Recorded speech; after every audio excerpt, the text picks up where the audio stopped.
Hello, happy Hi day. there. How are you? I'm good. How are you? Great. It's Thursday. It's been a busy week. Thank you for having me. Yes, of course. I know it has been kind of an hectic week. I woke up at 4 a.m. this morning to hail. Wow. Yes, that is insane. We had hail this week. It's Texas after all, bipolar Texas.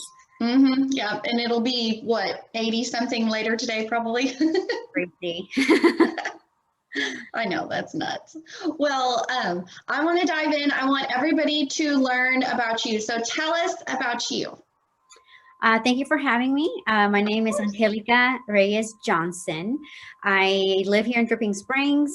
I've been in the Austin area since late 90s. I went to St. Edward's University. I'm originally from Guatemala, and I am raising my children, my bicultural, bilingual, blended family here in the Hill Country. Yeah, we have kids ranging from 3 all the way to 19. So Wow. I have a full plate, to say the least. Yes. Oh my goodness. That's the whole range of all the ages. The whole enchilada. So we're starting all over again with our blessing, our surprise baby, which he will start pre-K soon.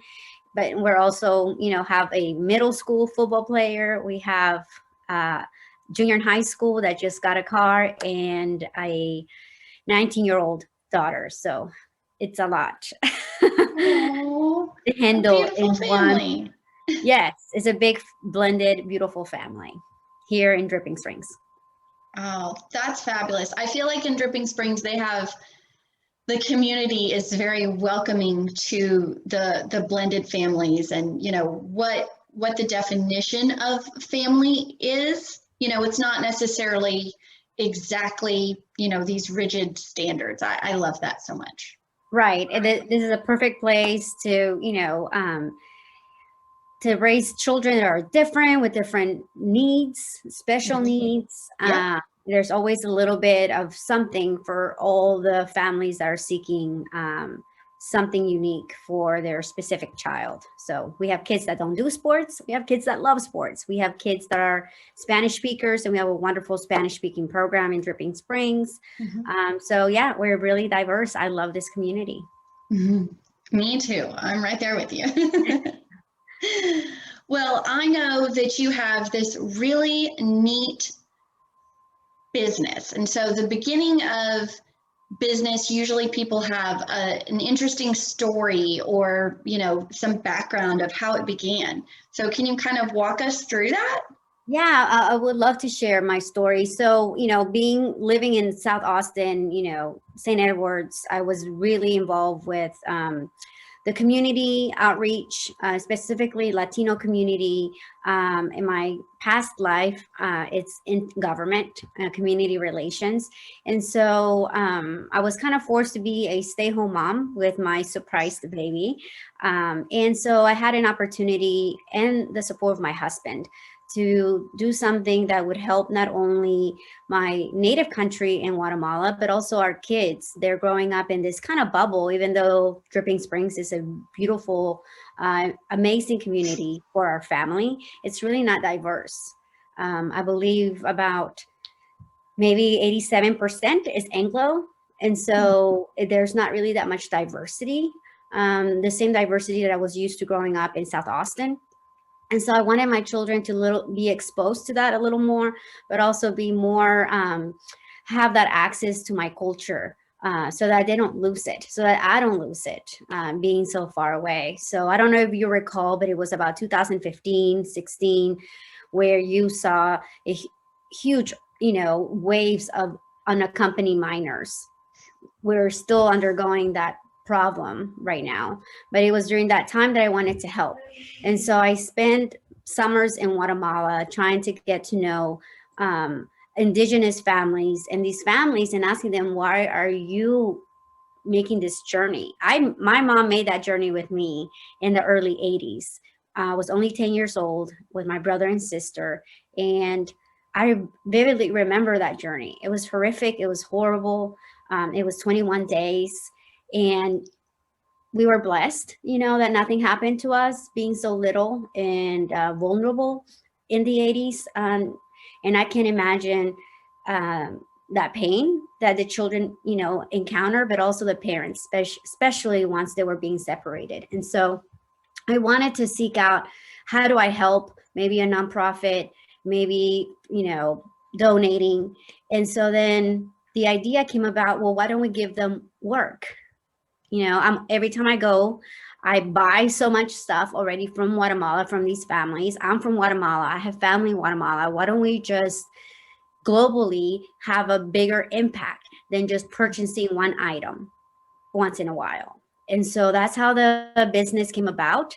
It's called Mayan Treasures, Tesoros Maya. And it's a platform really for me to cultivate and preserve my culture, for my children to understand the value of handmade and why I wear this blouse and why it's handmade, and the importance of ensuring that this generation continues to preserve that technique, the art, but also preventing them from going through that journey that I personally made. And so it kind of evolved. We started with 3 families. Now we're directly impacting 12 of them. And one of them, when I first met her, Juana, and her 5-year-old boy at the time, she was like on her way here. She was like trying to sell as much so she could pay to have, the coyote come and guide her through this journey. And so I asked her and promised her that if she would stick with me for a year, if her life wasn't any better, then I would, leave her alone with her decision. But I asked her, please trust me and work with me. I wanted to work with her and give her employment. So every quarter she receives a payment, regardless if I receive merchandise or not. And every 3 months I would go to Guatemala, with my baby and my kids. And COVID kind of came and kind of hurt me in that way, because I'm not able really to travel, but they're also not able to sell. Guatemala, especially the highlands, it's probably 90% tourism, and the entire country shut down. We did lockdowns for 2 months, 3, maybe less in Texas. They did shut down for literally 10 months. Oh. So the merchandise that I had here, how I was able to help and continue paying them a sustainable income. And then now I'm just paying DHL shipping, because that's the only way that I'm able to continue with the promise that I made them. So especially Juana, because I wanted to make sure, and it's been 2 years for her. And just recently, she was, with the help of the church and a nonprofit and the income that I sent, she was able to actually make her little house. It's like a little one room. So it's kind of those moments that I'm like, okay, one family at a time. We changed her trajectory, but also her child of Domingo, Yes. So that's kind of my goal. Now it's changed a little bit more to, it used to be for me, for pride of my children, but now it's more for those families to ensure that they have a future, there, not here. Because once they come here, they lose the traditions, they lose the language. They don't even speak Spanish. They speak Mayan dialect. They'll go into construction, they'll go into, agriculture, and they'll lose all the beautiful techniques that have been passed down by generations. So that's kind of how it started. And now, more than ever, they need my help and my support. So I'm glad that I have this platform in place to help them. Yeah, you were there to advocate. I love that. Yeah, it's kind of neat how I started it for me and my kids, but now it's, they're giving me more than I expected, emotionally. And it's a hard business because now it's online. Before I used to have my booth at events, markets.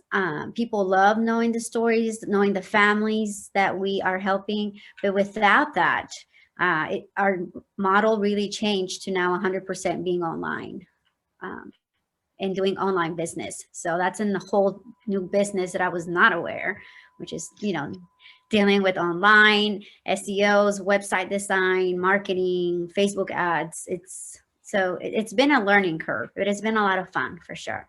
Yeah. Well, let's talk about that a little bit because I'm sure some people could use some of that info. What did you learn, or did you have some specific expectations to begin with and they changed when it came to online and marketing and the SEO, all the things? Yeah, absolutely. You know, you spend so much time building a website, and by the way, you don't really need a lot of money to make or design a website. There's so many new platforms nowadays. Shopify makes it so easy. But if you want something more artistic, with more design options, I highly recommend Wix. So I went with Wix. It has a lot of the website design component on one end, fully, emerged. And then if you want to add a point of sale, it has Equic. So it's both combined. It's a little bit more time consuming because if you want to make slides, if you want to have more tabs, Shopify is kind of unique, which the platform is very generic, but it's a lot easier as well because it has a point of sale system integrated already in its system. But Yeah. website design, it's really easy nowadays because there's so many tutorials, and Wix for me made it really simple and easy because all the tutorials out there. But it is time consuming, but it's worth it because then you know exactly what you want, you know where you want it. And if you're trying to save money, then that would be a good way. A lesson I learned is once you have a website, you think, okay, I'm going to sell. And then crickets. You're like, what's happening, so building a community, sharing your story is kind of the only way a small business owner can actually grow. I don't have the money and capacity to pay for ads. A lot of people say they help, they work, but at this moment I spend $50 on the ads or $50 feeding the families in Guatemala. I rather send it to the families. And so trying to get Facebook ads, getting the followers, that's kind of been a slow kind of organic grow, but I highly recommend it. Yeah, having the organic grow, you have loyal supporters, you have loyal clients, and they know your story and they're interested in your story. And so growing organically, even though it kind of pains me because you want to grow, and you can't, but doing it slowly, it kind of helps your organic grow better, more engagements, instead of just having followers that even, paid followers that don't really engage with your profile. So that's been a lesson, trying to, you have a website, that's good to go. You have products that you love, you're passionate about it, but how do you get the clients? And the only way I can tell people, especially if we have an online business, is go live as much as you can. People want to hear the story, not so much of the product. People want to know who they're supporting. And the only way you can do it now, especially during COVID, is just go online. I swore I wouldn't be doing TikToks. I swore I wasn't going to be doing, any of the dances or anything, but it's what's trending and it's what gets you in front of people. Yep. And so I don't dance, but I do some of the TikToks with my products and trying to kind of just catch the attention of people that are currently online. So, and know your demographics. Who is your target audience? Yes. Because that will dictate the look and feel of your website, the look and feel of your photos, and who you're targeting. So that's why I didn't want to do TikTok, because I thought my audience is not that young. But COVID changed everything, where we have grandmas on TikTok. You have my mom on TikTok. So it just changed the whole dynamics, the whole gamut. It's not how traditional we see social media anymore. Yeah. And isn't it so interesting within personal growth when we get tested with things that we say we're never going to do?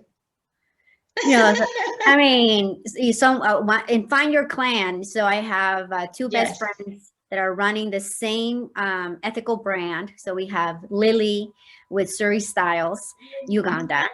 And then we have Sawa collections from Kenya. And so we really do support each other. What's working for you, what's working, what worked last month, what didn't work this month. And that way we kind of understand and learn, well, how do you do that? You know, and I remember Lily asking me, are you going to do TikToks? I'm like, I don't think so. And I think 2 weeks later, I'm like, fine, let me try it, you know. But I incorporate the product, you know, and make it more educational than, you know, the whole dancing thing. I told Lily, you know, we don't have to do dancing. I think we can maybe tweak it a little so that it's more focused on our business model. So absolutely, definitely finding that client, finding similar businesses that are not competitive, you know. And the thing is, the United States is huge, it's big. It is okay to find people that started a business similar to yours, but are 5-10 years further down the line. And it's okay to ask for help. And if they say no, or if they don't share, then, you know, but you'll meet amazing people online. Most of my mom boss, you know, contacts are people I've never met personally, but we always support each other online. We kind of cheer each other on. And even if it's 2 likes, you know, it's people that are supporting you virtually. So finding that group is really important if you're starting alone. I completely agree. And just because somebody didn't hit the like button doesn't mean that they didn't see it and weren't touched by it, you know? Right. So the engagement algorithm is really unique. You know, it's not just the likes, it's not just the comments, but how long the audience, you know, how long were they on your website or on your picture? Did they read the whole, you know, even if they didn't like it, but the engagement part counts, all of that, all those little seconds of how many people are actually engaged with your post. It's really interesting. That is interesting. Yeah. Yes. Well, I should have asked you this before. Is there anything that you have that you want to show? Well, I can show you my blouse. Yeah. That's kind of how it started. So these are beautiful. I love all the colors. I'll stand up a little. See. So you see how at the end it looks kind of uneven. So the ladies in Guatemala, what they do is they wear a skirt, you know, and so they wrap it. And so you're never going to see the ends of the blouse. Oh, okay. So, I thought it was done that, like, tailored that way on purpose. So, and they make it big enough so when they're pregnant, you know, they can wear it. They make it big enough so they can be passed down to a family member, and anyone can wear it because it's so big. But as you can see, I'm very petite and small. But if I tuck this in, it kind of just, you know. Yeah. It's very, like, they call it boho chic, I guess. Yes. But what I love about these blouses is, you're going to love this story. At age 7, a Mayan girl is going to be taught what her Mayan spirit animal is. Do you remember watching Coco? Yes. Yes. Okay. So like that. Sorry about that. It's okay. So you remember watching Coco. So Coco, very similar to Latin America, Mexico, and Guatemala, we have spirit animals depending on the year that you're born. And so at age 7, a little girl is going to be told by the mom or the grandma, both, what her spirit animal will be or what she wants to weave in the blouses. They'll teach her the pattern, and she'll do this pattern for the rest of her life in each single blouse. So I don't know if you can tell, let's see, but this one, it has like a peacock. It's the head, and then I don't know if you can see the peacock in here. This is the head, the neck, the body, and then the tail, like down at the, the purple and blue, like you see the strings of the tail. Yeah. And then this one the same way. This is the head, and then the neck, the body, and the tail. And so this one's a peacock. So her spirit animal was a peacock. The rest of the embroidery are just geometric designs. That one's a scorpion. A lot of scorpion and snakes are weaved in the Mayan culture for protection. And so this blouse would belong to Juana, and she will weave this pattern for the rest of her life because that's what she learned by memory. And so what I do with Juana is I don't want just peacock blouses. So she'll help me collect blouses that are vintage, that are worn for her entire village. her Mhm. cousins, her grandma, her mom. And what we do is, if a blouse is really torn or has big holes, we'll try to cut and preserve the main art embroidery, and we'll make them into bags or purses, coin packs. Oh. So little anything. Oh, earrings. So we have this one is leftover material from a blouse.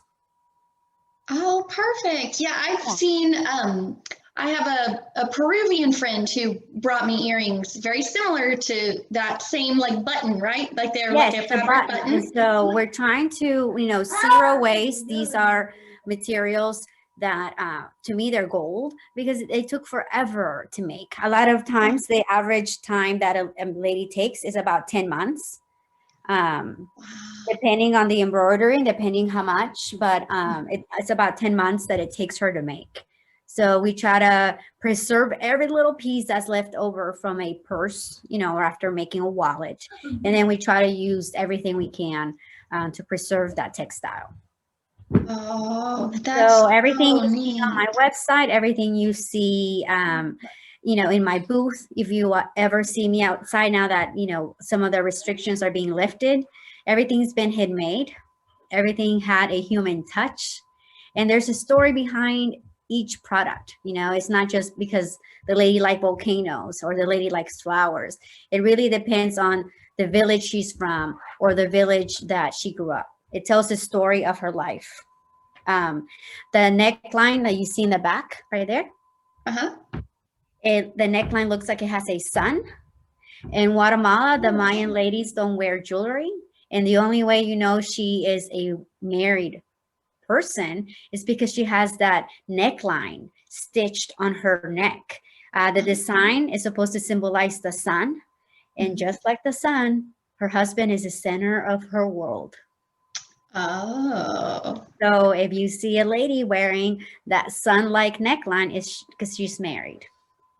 Oh, fascinating. I did not know that I one. know, it's really sweet. It's really unique, and the neckline is looks stunning when you open up these blouses. And we make table runners. That's our new product, by the way, that we're releasing this week. Ooh. So table runners, bags. A lot of those bags that have that neckline, it kind of makes you melancholy. I wonder what her life was like. I wonder what her marriage was like. And you're hoping that her marriage and her life is a good one. And so every time we make a product, it's neat that we're giving it a second life in the States. Yeah. Isn't that neat? That is so neat. I love that. Oh my goodness. Oh, yeah. No, The and you have to see it the in stories person. are the best part. Yeah. Yeah, I think you have to see it in person. So, for any Dripping Springs family out there, if you see our booths, as the wineries are opening, as vendor events are opening, if you see any of our ethical, brands, if you see any of the local moms like myself, like Sawa Sawa in Surrey, come over to our booth, say hi. Have your Y'all kids are talk to so us. I know, like have your kids talk to us, have them embrace culture. And especially because we're not in Austin, even though we are, but we're not. In Austin, it's so easy to be exposed to the mariachi music and folkloric art. But in Drip, it's very minimal. And so, I welcome all the families to really take this opportunity to teach their kids, what is the life of a Mayan little girl? What does that blouse mean? Who makes the products, so they understand that it's not machine made. It's not like Target or Walmart. Yeah. There's people behind it. But mainly, this is what I tell my son, you have the older sons, you have the power to change someone's lives just by buying that. Like, you can't say that when you go to Target or when you're buying a video game. And so they have purchasing power. Americans have purchasing power, and it will be a perfect financial education, opportunity for parents to teach that to the kids. So if you ever see us outside in breweries, buy me a drink and then come talk to me. Absolutely. I'll buy myself a drink, I'm sure, but come talk to me, say hi. I will definitely ensure that your children have a little bit of exposure to diversity, culture, and learn the story about the Mayan community that we help. I love that so much. And that's one thing I'm personally very passionate about too, just the stories and what you hear, the education for our children. It is just, there's nothing else like it until you talk to the people. You can read things, but it's not the same as talking to somebody and learning about it. It's Absolutely. And, you know, currently nowadays, like, you know, in the 90s when I was in bilingual education, ESL, it was, you know, different components, work with different kids. You know, the kids were emerged in the classroom, but now they're kind of separated. And so, you know, high school kids, they're not going to sit with someone that doesn't look like them. They're not going to hang out or be friends with kids that don't look like them. That's just the reality. And so exposing them, pushing them, you know, to other diversity groups, it's really important, because more than likely they'll have to be exposed sometime, you know, in the workforce. So I really encourage families to just say hello anytime you see us out doing events, and learn a little bit as to the power of e-commerce and the global power that we have when it comes to purchasing directly from families like us that work directly with the families in our native countries. That's so cool. That's so wonderful. And travel with me once the borders are okay to travel. Once we all have the vaccine, you know, I could travel. Guatemala has been opened. The issue is the families that I visit and where I stay is so remote. I'm travel with my kid because he's little, and I can't imagine through the airports, through all this trajectory of traveling, exposing them to COVID, because I can go to a private clinic and I'll be okay, but they don't have any means of healthcare. And so I've been preventing myself from traveling, even though I'm like, I'm going to book a flight. I have to go, you know, I'm paying so much money for shipping, but not yet. I'll do it responsibly, and in hopes that more people in Guatemala are getting vaccinated, so that we don't expose the families, especially the families that I visit. They have grandmas, they have the entire generation under one roof, you know, grandparents, mom, kids. A lot of times it's uncles, everyone's in the same community, one house. And so I wouldn't just be exposing one person, I would be exposing all of them. Yeah, and that makes perfectly good sense. But once we're all good to go, I welcome you to travel with me and my kids. I stay home with my host mom, Virginia, and she cooks for us. And no one, knock on wood, has gotten sick all the times that I've been there. And it's 100% safe, safer than the city for sure. I only go to the highlands in the villages that is 100% Mayan. And so there's no police, there is a municipality, and it's all not owned, but it's all driven by the Mayan community. And that's what a lot of times it works out so well when it's community done, you know, like people just looking out for their neighbors, right? Right. Yeah. And they want to make sure that you come back, and they want to make sure that your family's safe. And so it's 100%. My kids feel safe. My American kids, stepkids, feel safe going and walking down the villages, down by the lake. Everybody knows that, you know, foreigners are here, or Angelica and her family are here, and they'll just take care of my kids. My boy Santiago, his Spanish is not well, and so he kept going to the little store, which by the way, little stores are in people's houses, like every block. He kept buying all this candy. You know, he thought he was in heaven because it's Latin America, so it's all these weird candy. And then one day the lady was like chasing him, and I was like, oh, what happened? Did he not pay? And she's like, no, he paid too much. He gave me too much money. So that's the genuine culture, community that I miss so much. And of course, my son, you know, he was like, $1 is 7 quetzales. So I told him, you have 300 quetzales on this trip to spend. He thought he was like You know, like he would go to the tiendas and he was like, I can buy an entire shelf of M&Ms, you know, like they're not American M&Ms. They're a little different. They're un-American, so they taste a little different. They're smaller. And so he just was in heaven. I can imagine, yeah. And the lady's like chasing him, like, no, you gave me too much money. So that's really sweet. Oh, well, that is so fantastic. I know people want to be able to see everything that you can offer and connect with you. So how do they find you on social? So on social, you can find me on Facebook under Mayan Treasures or Tesoros Maya Co. Tesoros Maya Company. Mm-hmm. Or you can just put Guatemalan Textiles Dripping Springs. Mm-hmm. Guatemalan bags, Dripping Springs, and I think my Facebook will come up. And you could also find me on Instagram under Tesoros Maya. Yeah. And tesorosmaya.com, which is my website, and most of my items are uploaded on the website. Awesome. And TikTok? You on TikTok? I'm on TikTok. I just started that. It's also Tesoros Maya. I guess I need to put that link on my website now that I have one. I only have 4 videos, but you could actually see some of the TikTok videos on Instagram. Oh, perfect. Okay. Yeah. I made a video showing how I wrap my hair, you know, with a Mayan wrap. It wasn't really a good video because I was outside in Fredericksburg. So that was my first event, big event this week ago. And it was okay. You know, it's a hit and miss.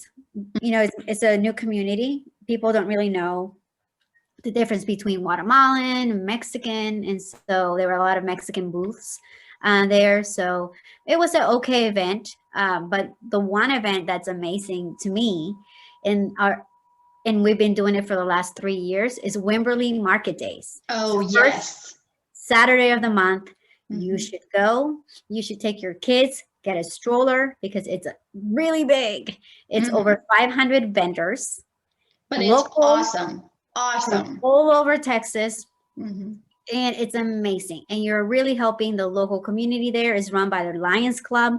Yep. So all the proceeds that are being that they receive, not only from the sales, but also the rental of the booths and the owners of the booth goes to the Lions Club.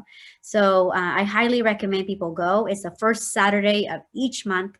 And it's actually April, it's okay. The city has to approve it every month, depending on COVID restrictions. So April is good. So we'll be there this coming Saturday. I believe it's the 5th, Wimberley. And my booth is 234, but I'll make sure to announce it as much on social media. So I'm right stuck in the middle. Oh, so you can't miss me of Wimberley Market Days.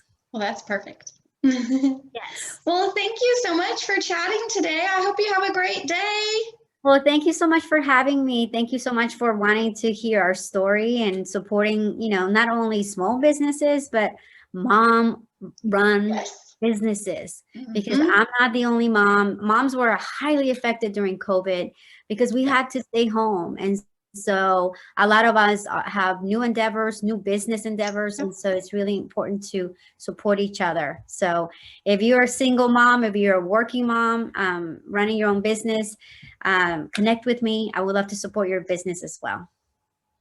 Fantastic. Have a great rest of your day. Thank you. Bye.